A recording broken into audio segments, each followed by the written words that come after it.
Hi folks, this is Shane from Health and Lifestyles. In this episode, the topic is going to be hidden salt in the food that we eat. So the message today is to be mindful of the hidden salt in the food that we eat, that we are eating. So what are the sources of hidden salt in the food that we eat? There are several of them. You find it in canned food, you find it in barbecue sauce, chips, gravies, pasta sauce, condiments, our favorite Maggi cube, chicken bouillon, taco, and meat tenderizers. You also find it in deli meat, cured meat, as well as sausages and cheese, as well as cereal, smoked fish, smoked meat, frozen food too. In almost everything we're eating, there is hidden salt in it.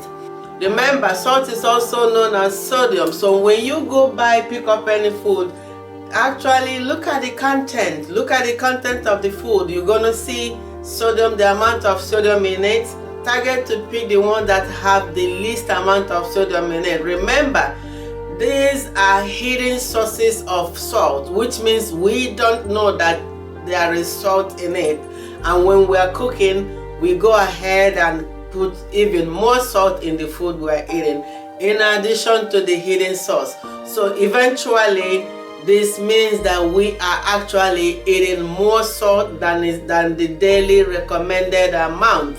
So eventually, this does not augur well in our health, because when we're consuming more salt than we're needed, we are actually overburdening the heart and other organs that do not require too much salt.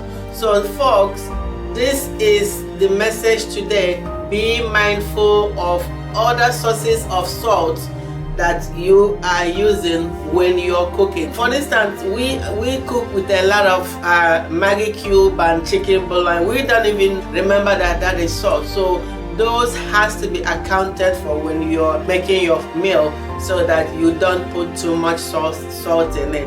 In the subsequent episode, we're going to dwell more on salt and what it does to our body. So folks, message is clear today. See you next time. Peace.